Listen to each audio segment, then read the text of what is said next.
नमस्ते दोस्तों, आपका मेरे यूट्यूब चैनल डेलीफाई नॉलेज में फिर से एक बार स्वागत है। मैं शिवराज आपके लिए फिर से 5 छोटी सी जानकारी लेकर आई हूँ। पहला, दोस्तों, क्या आप डेनमार्क के यूटोपियन गार्डन सिटी के बारे में जानते हैं? दोस्तों, दुनिया भर के शहरी योजनाकारों ने डेनमार्क की राजधानी कोपेनहेगन की ओर देखा है। इसकी कम वृद्धि वाली उच्च घनत्व और रोज़मर्रा की साइकिल चलाने की अद्वितीय संस्कृति के साथ एक शहर को कैसे डिज़ाइन किया जाए, इसका एक उदाहरण है। 1964 में जीनियस लैंडस्केप आर्किटेक्ट एरिक माइगिंड के डिज़ाइन के लिए निर्मित ब्रोंडबी हैवी ने 18वीं शताब्दी के डेनिश गांवों के पारंपरिक पैटर्न की नकल की, जहां लोग पड़ोसियों के बीच घूमने, घुलने मिलने और सामाजिक आदान प्रदान के लिए केंद्र बिंदु के रूप में मध्य का उपयोग करेंगे।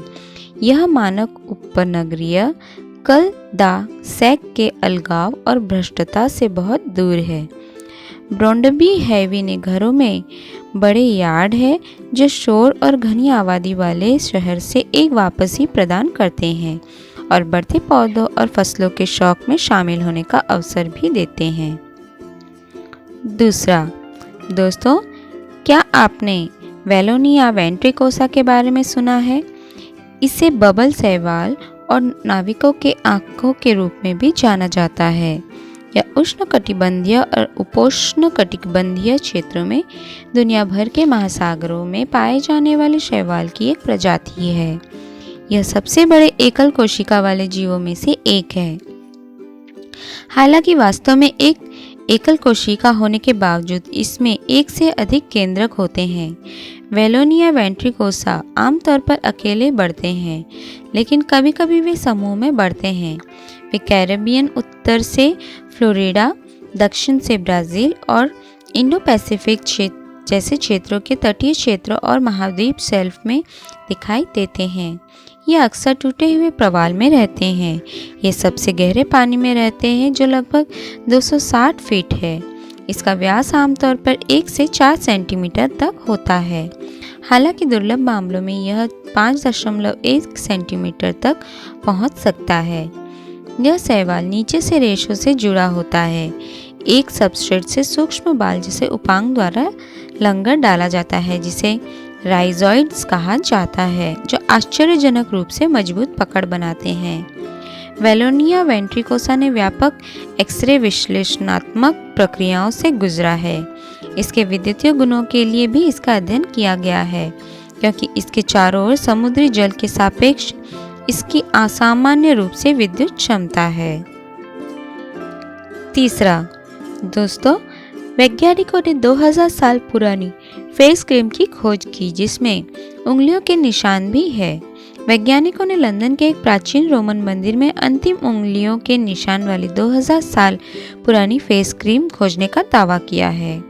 प्रारंभ में शोधकर्ताओं का मानना था कि यह एक मरहम है जिसका उपयोग उपचार या अनुष्ठान के लिए किया जाता था। हालांकि एक विस्तृत विश्लेषण से इसकी सामग्री थी पशुवसा, स्टार्च और वर्णक, जो कि एक टीन के डिब्बे में सुरक्षित था।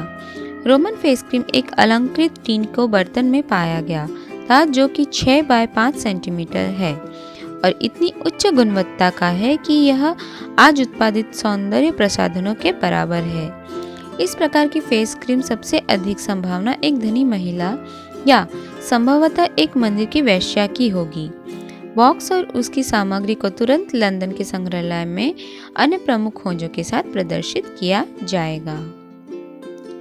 चौथा, दोस्तों, रॉल्स रॉयस ने अपनी कार का उत्पादन घटाया और दुनिया का सबसे खास शहर लॉन्च किया।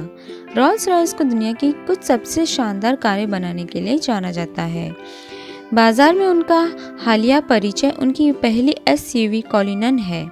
हालांकि अब कार उत्पादन निर्माता ने प्रतिकूल समस्या के कारण वाहनों का उत्पादन कम कर दिया है, जिसने पूरी दुनिया को अपनी चपेट में ले लिया है। लेकिन दूसरी ओर निर्माता ने शहद बेचना शुरू कर दिया है और इसे दुनिया का सबसे विशिष्ट शहद होने का दावा कर रहा है। आप सोच रहे होंगे कि रॉल्स रॉयस शहद क्यों बेच रहे हैं। इस सवाल का जवाब यह है कि ब्रांड समुदाय और पर्यावरण का ख्याल रख रहा है।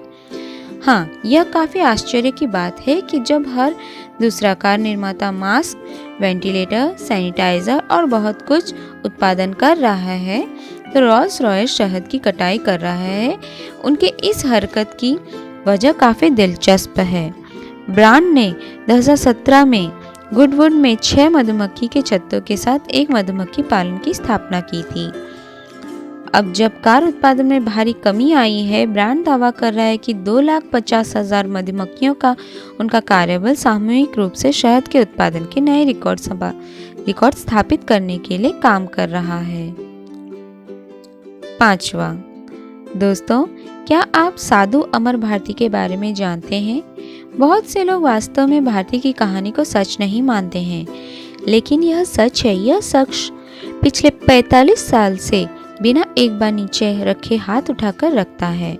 अमर भारती ने लगभग 4 दशक पहले एक साधु बनना चुना। इसका अर्थ है कि भौतिक जरूरत के साथ साथ किसी भी अपवित्र गतिविधियों से दूर जीवन जीना। दूसरे शब्दों में, एक भिक्षु 1970 के दशक में एक भारतीय बैंक में काम कर रहे थे। अपनी पत्नी और 3 बच्चों के साथ एक मामूली जीवन जी रहे थे। एक दिन उनके पास एक एपिफेनी थी, कहीं से भी, जिसने उन्हें अपने धार्मिक बुलावे का पालन करने के लिए अपने परिवार, नौकरी और दोस्तों को छोड़ने का विकल्प चुना। भारती ने अपना शेष जीवन हिंदू धर्म के देवता शिव को समर्पित करने का फैसला किया। तो दोस्तों, आज की दी हुई जानकारी आपको कैसी लगी मुझे कमेंट बॉक्स में ज़रूर बताइए और मेरे इस वीडियो को लाइक, शेयर और सब्सक्राइब करना ना भूलिए। Thank you.